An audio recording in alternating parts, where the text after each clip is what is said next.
Hello my friends, my name is DC and today we're going to learn how to make homemade biscuits. 6 ingredients, a little bit of time, a little bit of practice, and you'll be eating biscuits in no time. You want to know how? Just watch this video.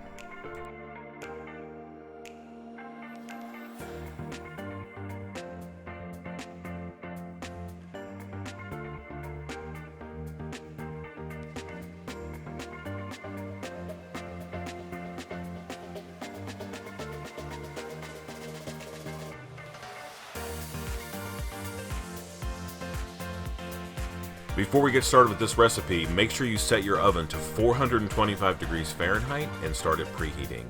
Then you want to take 6 tablespoons or 85 grams of unsalted butter and cut it into very small pieces. You can also use a box grater and grate butter if you would like to, but I find just cutting it up in small pieces, small cubes, works just fine.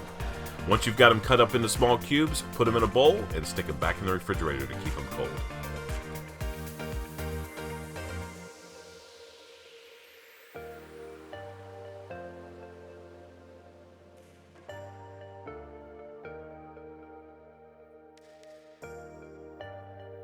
Once our butter has been cut up and put back in the refrigerator, we're going to take a large bowl and add 2 cups or 256 grams of all-purpose flour. Then we're going to add 1 tablespoon or 14 grams of baking powder, 1 teaspoon or 6 grams of salt, add 1 tablespoon or 13 grams of granulated sugar to that bowl, and then we're going to take a whisk and mix everything completely. We want to make sure that this is well combined and that there's no pockets of baking powder or salt or sugar in this mixture.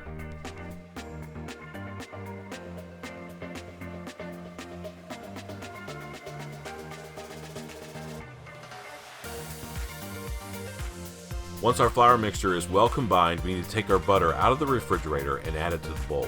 Then, using our hands or a pastry cutter, incorporate all the butter into the flour as evenly as possible.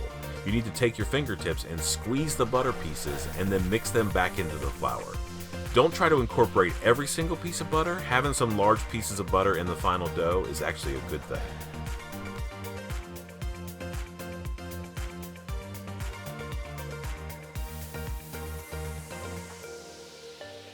Once our butter has been well incorporated into the flour mixture, we want to take 3/4 of a cup or 184 milliliters of cold milk and add it all at once to the bowl. Then take a spatula and mix this together just until it starts to come together. We don't want to overmix here, just make sure that we try to combine all the flour and the milk together.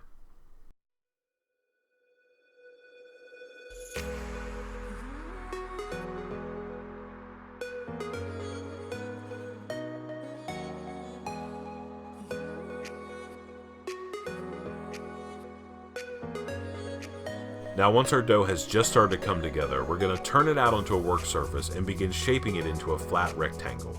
If the dough sticks to your work surface, add as much flour as you need to make sure that doesn't happen. The dough will probably be sticky, so you're going to need to add some flour.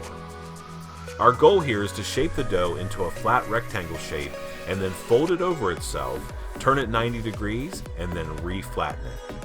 A lot of times when we watch videos about how to make biscuits or we read recipes, it tells us not to overwork the dough. And while that's 100% true, you can get in there and work that dough a little bit.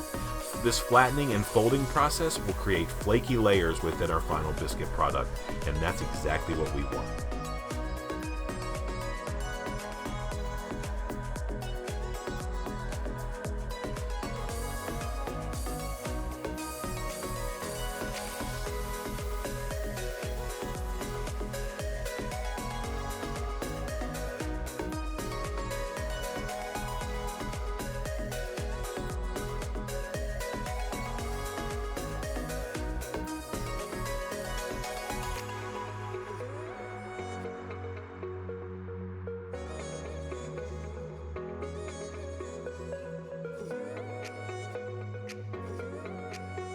After we've completed that flatten and fold technique 4 to 5 times, we're going to flatten the dough one final time into a rectangle shape that's about a 1/2 inch thick. And then using a biscuit cutter, I'm using a 2 3/4 inch cutter here, cut out as many biscuits as can comfortably fit on your flattened dough. I always turn the biscuits upside down when I place them on my baking sheet. I think this gives me a flatter top to the finished product. I don't know if that's true or not, but it's just what I always do. After you've cut out as many biscuits as you can in the first round, gather up all your scraps, reform it into a dough ball, flatten it back out, and repeat as many times as you have dough that's left.